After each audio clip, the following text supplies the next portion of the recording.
Nós preparamos aí para você uma aula massa de ciência da natureza, tá certo?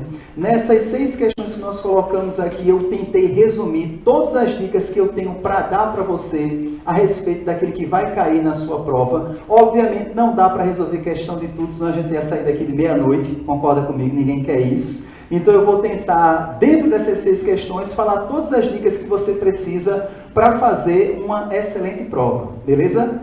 Então, antes de mais nada, vamos mostrar aqui, olha, a primeira questão para você. Olha a dica massa aí, tá certo?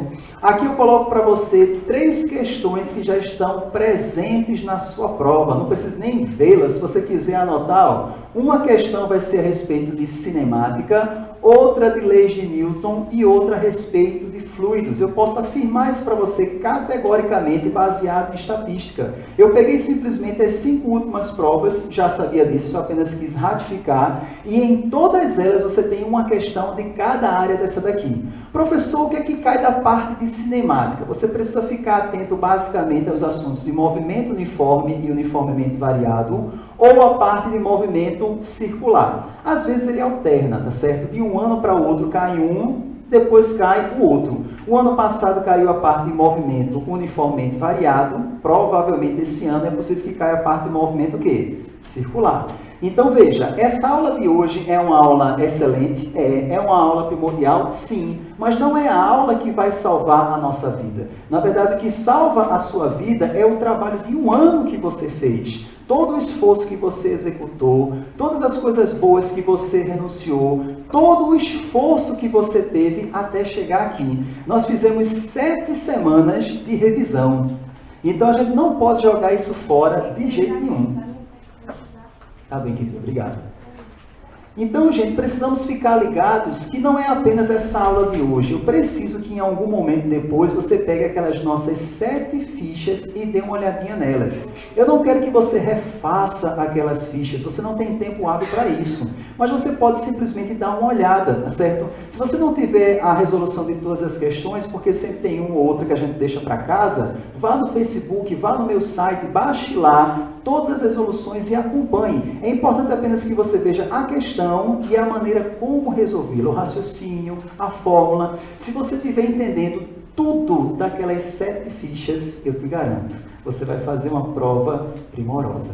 Agora, não vá apenas domingo com essa aula de hoje. Essa aula de hoje é para dar um norte, mas a sua grande revisão final é você dar uma olhada nessas 7 fichas ao longo da semana. Então, preste atenção nessas dicas a respeito de cinemática.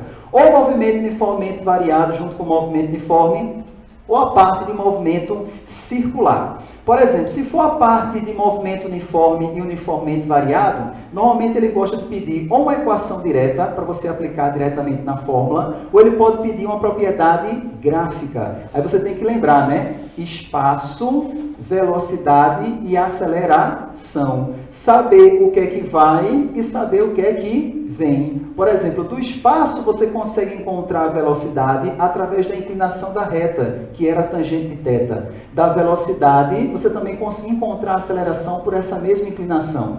Voltando da aceleração, você encontrava a variação da velocidade calculando a área. Da mesma forma, do gráfico da velocidade, fazendo a área, você encontrava a variação do espaço. Sabendo essa partezinha de gráfico e a aplicação direta de fórmula, normalmente não tem dificuldade na hora da prova. Do movimento circular, eu só preciso que você lembre apenas o seguinte: tem 2 tipos de transmissão de movimento. A transmissão periférica, que é pela parte externa, e a transmissão que é feita pelo mesmo eixo central. O que eu preciso lembrar, Rafa? Eu preciso lembrar que a transmissão periférica é feita com a mesma velocidade linear. E a transmissão pelo eixo central é com a mesma velocidade angular. Se você lembrar disso, acabou a questão, chorou, meu velho. Você desenrola numa boa.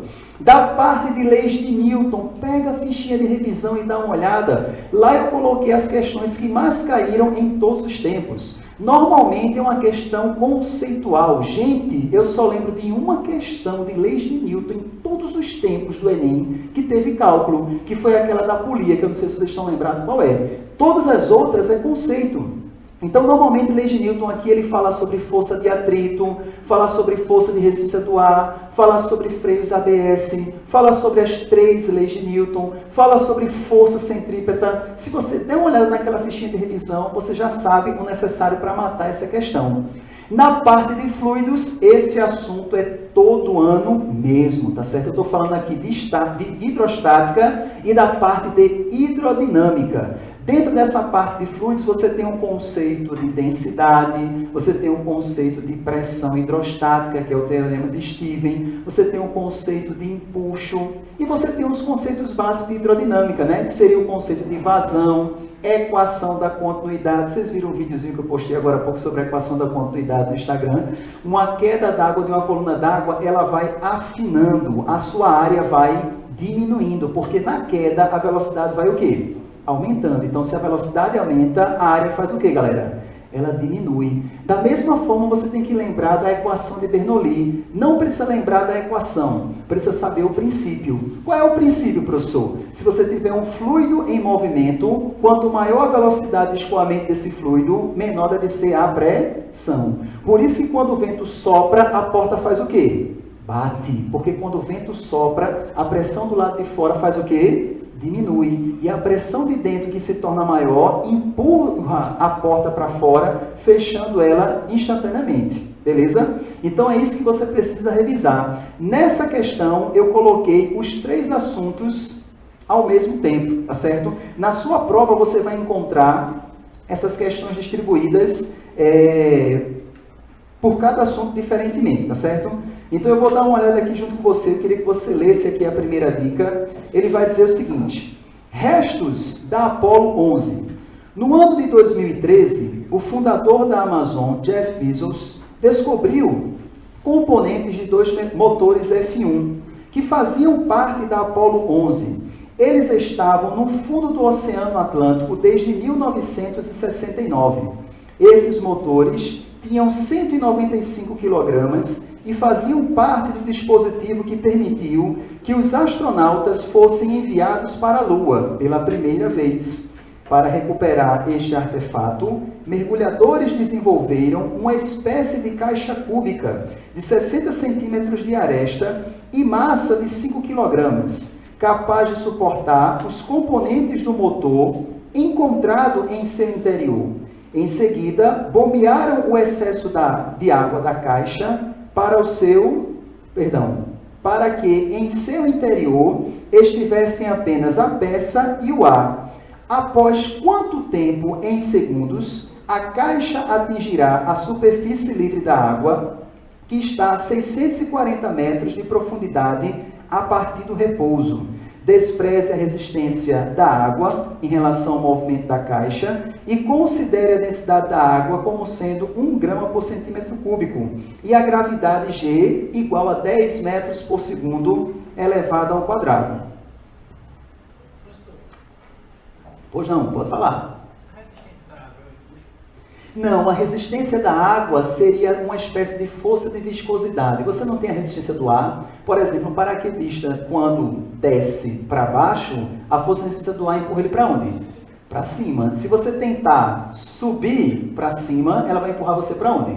Para baixo. Ele está pedindo para você desprezar essa força de resistência. Em outras palavras, aqui só serão consideradas 2 forças. A força empuxo, que aponta para cima, e a força peso, que empurra para onde?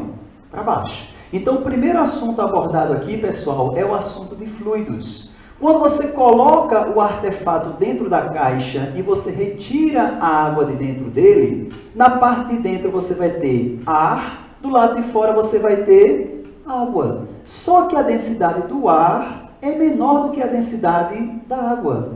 O que é que acontece quando eu coloco um corpo de densidade menor dentro de um fluido que tem densidade maior? Esse corpo ele vai afundar ou ele vai flutuar? Ele vai flutuar. É o que acontece, por exemplo, num balão. No balão daquele de ar quente. Por que se coloca ar quente no balão? Porque o ar quente é mais denso ou o ar quente é menos denso? Ele é menos denso, ele é mais leve. Por isso que o balão faz o quê? Ele flutua, porque o ar frio, que é o que está do lado de fora, simplesmente empurra o ar quente para onde, gente?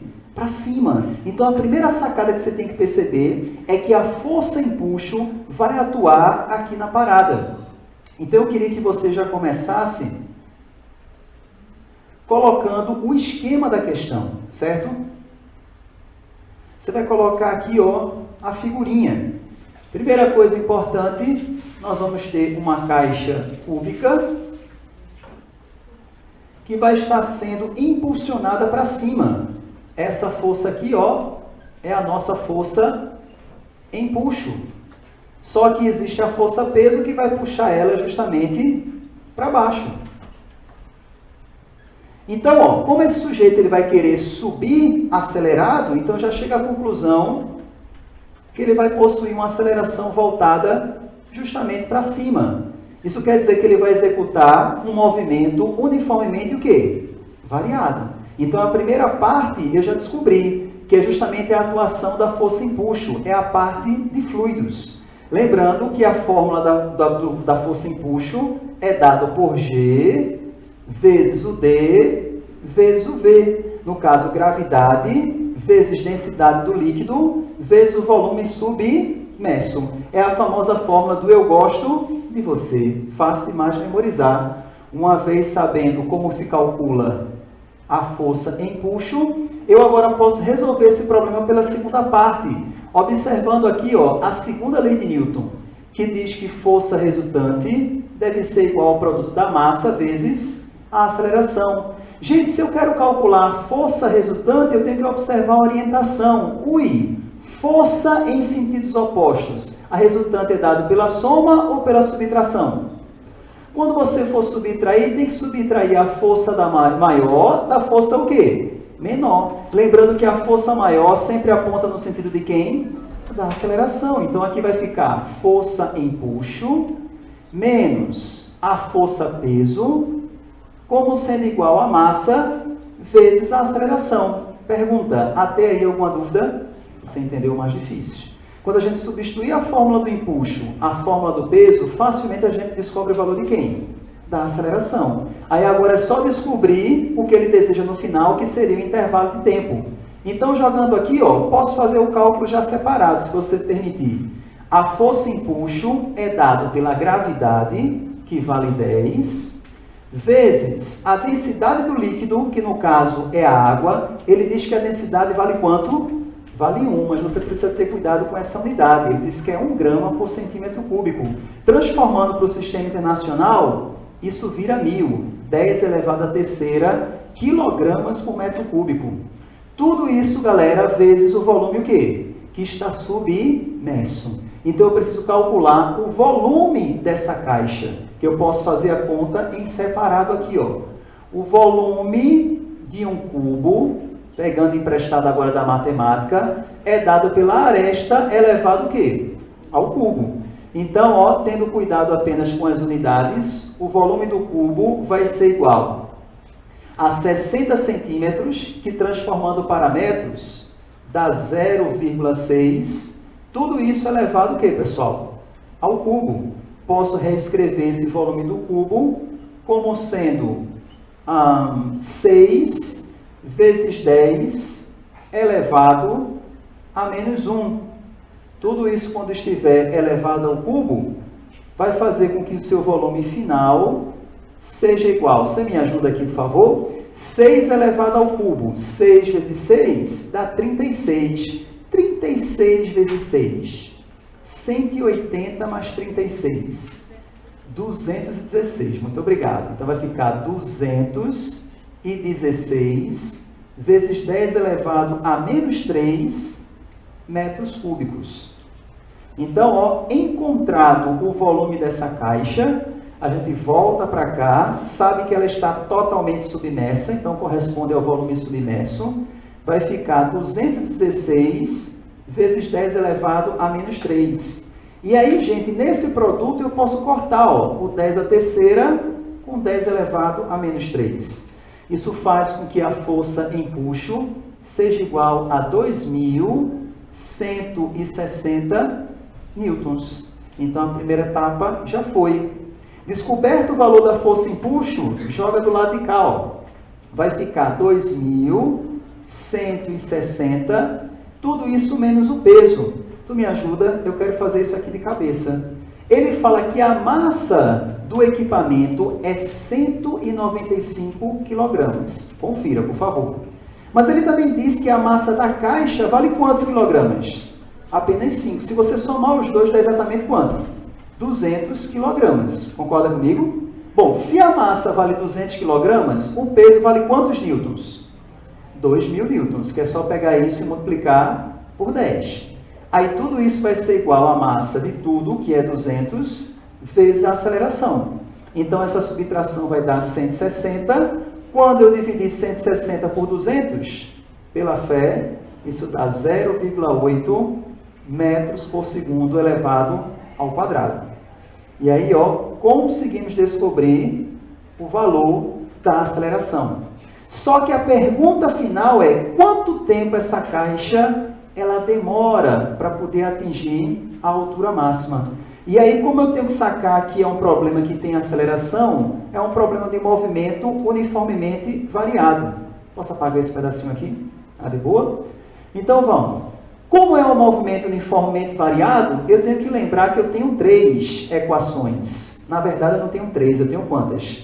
4 equações. Eu tinha a equação do Voigt, que eu usava toda vez que a questão não dava e nem pedia o espaço.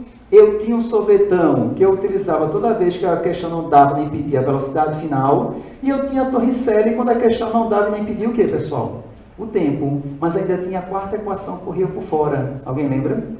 Era a equação da velocidade média, que você utilizava quando a questão não dava e nem pedia o valor da aceleração. Então, separando os dados aqui, eu vou ver mais claramente qual é a equação que eu devo utilizar. A questão falou que ele partiu do repouso, velocidade inicial como sendo igual a 0. Nós acabamos de encontrar a aceleração, que foi 0,8 metros por segundo elevado ao quadrado.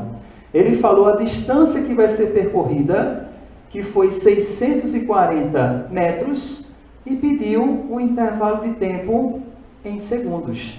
Então, dessa forma fica fácil de perceber que a única coisa que ele não deu e nem pediu foi a velocidade final da partícula. Concorda comigo? Então, nesse caso, eu vou aplicar a equação do sorvetão. Jogando aqui do lado, ΔS vai ser igual ao V0T mais AT elevado ao quadrado dividido por 2. Como a caixa partiu do repouso, todo esse termo aqui, deve ser igual a 0. Essa distância foi 640. Já posso passar esse 2, multiplicando direto para lá.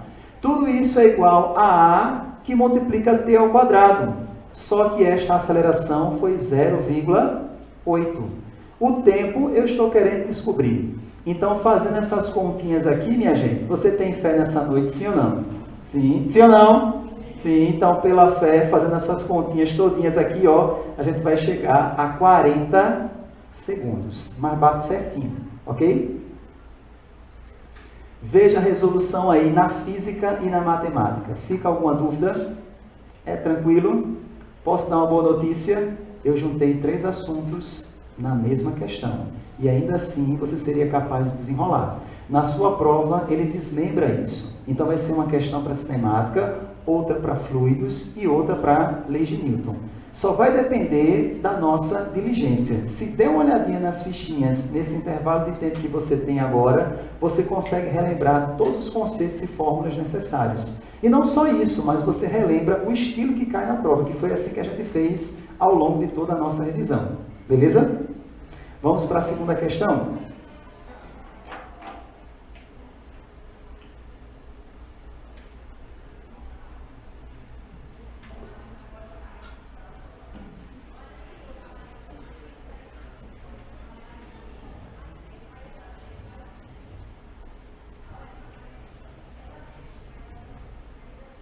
Eu acredito que a questão de fluidos esse ano vai falar sobre impulso, tá certo? Então, tenha atenção a respeito do peso aparente.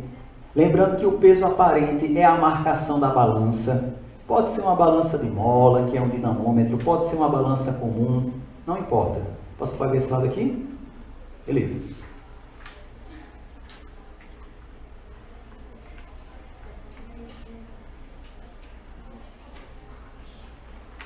Bom, você der uma olhada na sua fichinha aí, você vai já encontrar essa questão de número 2, que eu quero fazer ela sem revisar a teoria. Para quê, Rafa? Para você ver como vai ser importante essa aula de hoje também. Ela vai falar a respeito de fontes de energia, uma questão certa desde que o Enem é Enem. Até de 1998 até 2009, isso daqui, minha gente, era praticamente metade da prova. Dá para acreditar nisso? A quantidade de questões que caía é um negócio absurdo. Diminuiu para apenas o quê? Uma única questão, mas todos os anos caem. Ele vai dizer o seguinte: todo ano cresce a demanda mundial de energia, com o aumento das populações e do consumo. É cada vez mais necessário buscar fontes alternativas que não degradem os recursos do planeta, nem comprometam a sobrevivência das espécies. Ainda há muito o que se descobrir sobre o uso eficiente de recursos energéticos provenientes de fontes energéticas limpas, mas elas estão mais próximas do que parece da adoção em larga escala. São as fontes alternativas de energia, né? Os recursos energéticos do tipo citado são provenientes de, letra A, aquecimento solar e biomassa, letra B, usinas nucleares e células solares, letra C, hidrelétricas e geradores eólicos, letra D, centrais geotérmicas e termoelétricas, letra E, usinas maremotrizes e combustíveis fósseis. E aí, letra A, B, C, D ou E? Tudo bem, se você não quiser falar também não tem problema. Resposta correta, D de bola. Oi, tenha calma, não fique nervoso, eu vou explicar a você por que é B de bola. O grande segredo está aqui, olha. Os recursos energéticos do tipo citado são provenientes de, meu Deus, do tipo citado, que recurso que foi citado? Volto para o enunciado. Recursos energéticos provenientes, ó o segredo, de fontes energéticas o quê? Limpas. Por favor, destaque tudo isso. Fontes energéticas limpas. Puxa vida, Rafa, se isso tivesse sido na prova, eu tinha passado direto. É por isso que você está nessa aula de hoje, entendeu? Escorrega aqui para não escorregar no dia. Ele falou que são fontes energéticas limpas. E o que são fontes energéticas limpas? São aquelas que não geram nenhum tipo de poluição para a camada de ozônio. Então vamos só revisar isso daqui rapidamente, porque alguma coisa vai ser pedida para você. Em relação às fontes de energia, gente, nós temos aí 6 tipos basicamente, tá certo? Olha só, do lado esquerdo nós temos as usinas que nós classificamos como sendo eletromecânicas. Rafa, o que é isso? É toda usina que transforma energia mecânica em energia elétrica. Se você quiser fotografar, fica à vontade, mas no final, quando eu publicar a resolução, eu vou colocar esses slides juntos, tá certo? Então, você vai poder estudar quantas vezes quiser. A diferença entre elas é quem está gerando esse movimento. Como o próprio nome sugere, por favor, me ajude. Aqui eu estou aproveitando o movimento de quem? Da água. E daqui o movimento de quem? Dos ventos. E aqui de quem? Do vapor de água, porque você aquece, mantém ele submetido a alta pressão, e esse vapor a alta pressão é que faz a turbina o que, galera? Girar, tá certo? A diferença é que na termoelétrica aqui a gente tem 3 classificações, né? Eu tenho a termoelétrica fóssil, que é através de combustíveis fósseis, como o próprio nome sugere, pode ser carvão mineral, gás natural ou até mesmo o petróleo. Nós temos a termoelétrica nuclear, cujo combustível é o urânio 235. E nós temos a geotérmica, cujo aquecimento já vem direto do centro da Terra, não é verdade? Mas as 3 possuem a mesma classificação, têm o mesmo propósito, de aquecer a água e a partir daí produzir movimento. Do outro lado, gente, você tem a biomassa, que também estaria classificado ali entre essas 3. A diferença é o combustível. Na verdade, o gás que vai produzir a combustão para gerar o aquecimento, ele é biodegradável. Na verdade, ele vem da decomposição de lixo, tá certo? E de animais mortos, assim também como de comida, de vegetal, de fezes e etc. É o famoso biodigestor. É isso que diferencia a biomassa dos outros, é a fonte do combustível. Aí aqui nós temos uma renovável e limpa, que seria a marinha. Ela pode ser dividida em correntes marítimas, energia térmica dos oceanos ou maré motriz. Fique tranquilo, você não precisa saber essas três coisas memorizadas, é só saber que é marinha. E tem a energia solar, que você pode aproveitar a energia do sol para transformar em eletricidade através da usina fotovoltaica, que é o chamado efeito fotoelétrico, produção de eletricidade a partir de luz. Ou você pode aproveitar a energia solar para produzir um aquecimento o quê? Direto. Tipo quando você chega no hotel que tem duas torneirinhas lá, uma produzindo água quente e outra fria, essa água quente vem de um aquecedor solar. Algo importante para essa prova, em resumo, seria esta tabelinha aqui, olha. É importante eu saber quais fontes são limpas e quais fontes são renováveis. Mais uma vez, não confunda as duas coisas. No caso, uma fonte de energia limpa é que não gera poluição para a nossa camada de ozônio.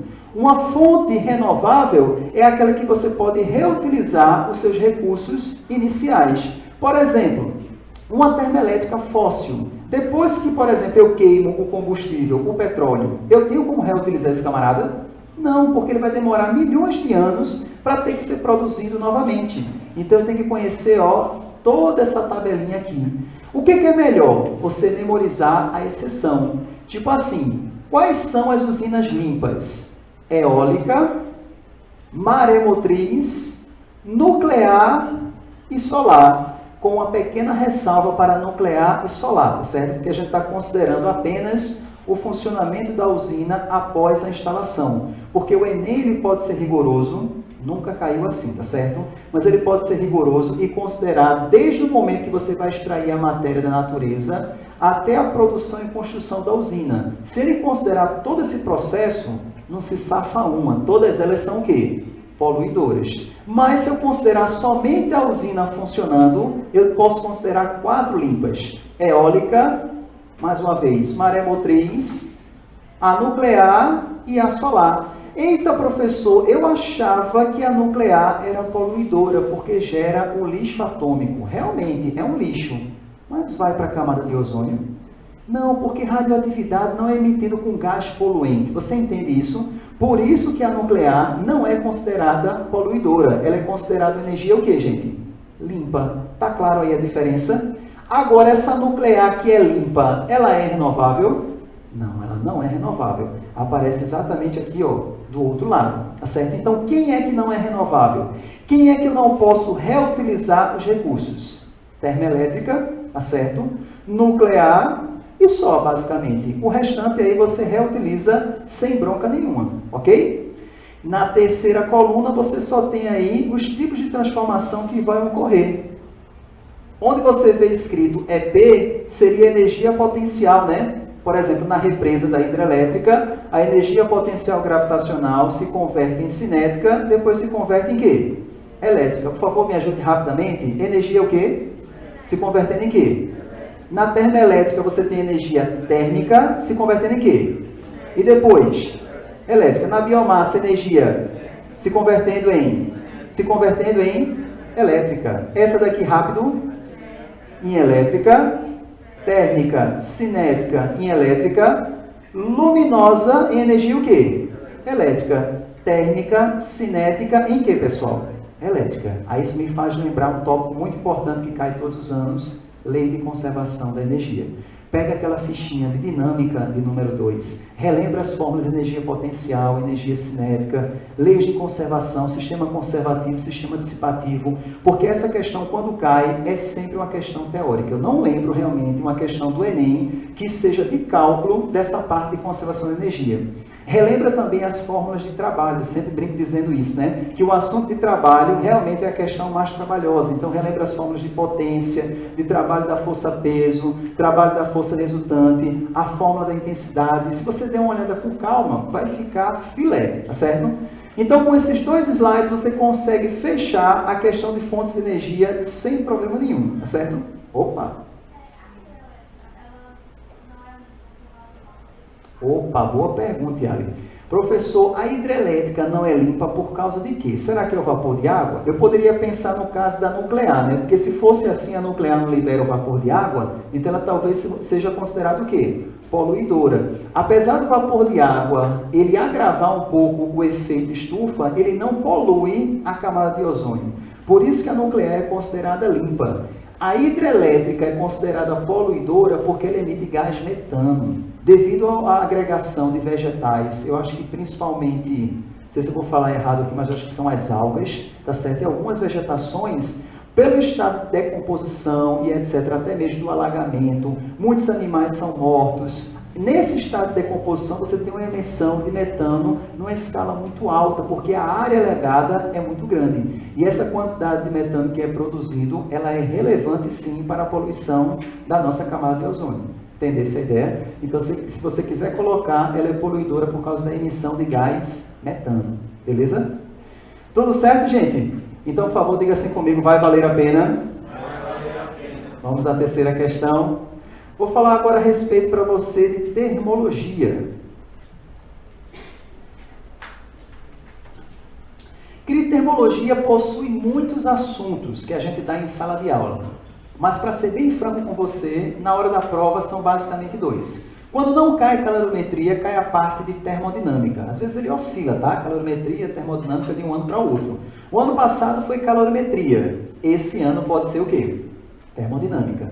Caindo termodinâmica, eu convido você a dar uma revisada naquela ficha, falando sobre as fórmulas principais. A lei zero da termodinâmica, que era o equilíbrio térmico. A primeira lei, que era a conservação da energia, né? Delta U igual a calor menos o trabalho. E a segunda lei, que era uma lei teórica, que falava sobre a ideia de que é impossível que uma máquina térmica tenha um rendimento de 100%. A máquina térmica que tem o máximo rendimento possível e não é 100% é a máquina de quem? De Carnot. É relembrar as fórmulas de trabalho, relembrar as fórmulas de rendimento e por aí vai. Das máquinas térmicas que já caíram em relação ao ciclo, eu já disse para você que já caiu Carnot, já caiu o ciclo de Otto, que é o motor a gasolina, e já caiu o ciclo de diesel.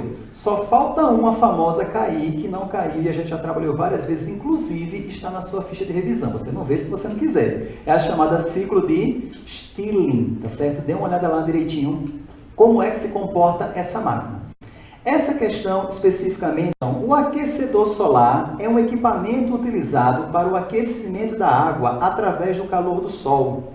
Ele é composto por coletores solares, que ele mostra na figura de número 1, nos quais ocorre o aquecimento da água através dos raios solares, usando o princípio da estufa. E um reservatório térmico, que ele diz que é a figura 2, no qual é armazenada a água quente para ser utilizada quando não há incidência solar, conforme indica a figura. A caixa d'água, que é a figura 3, não é parte do aquecimento solar, mas é necessária para que haja um abastecimento contínuo de água fria para o reservatório térmico. A maioria das aplicações de aquecedores solares está compreendida entre as faixas de temperatura de 30 a 80 graus Celsius. A utilização mais comum é para o aquecimento de água para o banho, que é em torno de 40 graus. Mas muitas outras situações que empregam água quente se beneficiam do aquecedor solar, tais como piscinas, indústrias e hospitais. Considere que um painel de 5 metros quadrados de área, com eficiência de 50% na conversão de radiação solar em calor, esteja instalado em uma região onde a intensidade da radiação solar seja de 1000 watts por metro quadrado. Nessa situação, assumindo-se que a água tem calor específico de 4 joules por grau Celsius e densidade de 1 kg por litro, o tempo necessário para se elevar a temperatura de 450 litros de água de 25 para 45 graus Celsius vale quanto? Eu fiz questão de colocar essa questão porque ela provavelmente vai ser a mais trabalhosa da sua prova. Mas é nesse estilo que cai. Professor, qual é a mais trabalhosa? É aquela que envolve as fórmulas de trabalho, potência e intensidade. Mas antes de chegar lá, vamos só relembrar rapidamente o que está acontecendo. Aqui nós temos o efeito estufa. Normalmente esse coletor é formado da cor preta, porque o preto ele absorve o quê?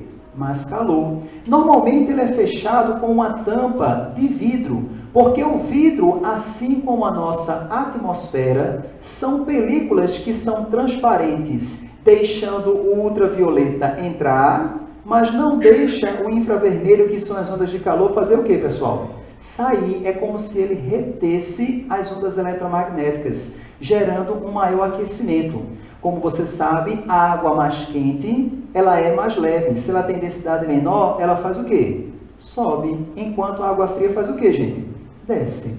Quando você chega no hotel e vai tomar lá um banho, você regula a temperatura pela quantidade de água, não é verdade? Uma torneira está fornecendo água daqui e a outra está fornecendo exatamente daqui. Vamos embora às contas agora. Eu vou ter que relembrar aqui 3 expressões. A primeira expressão aqui, gente, está relacionado com a intensidade solar. Eu tenho que lembrar dessa fórmulazinha, ó, que diz para mim que intensidade solar, ou qualquer outro tipo de intensidade, é calculado como sendo a potência por unidade de área. Se você reparar, a questão deu a intensidade e ela deu exatamente o valor de quem? Da área. Daqui eu já vou descobrir o valor de quem?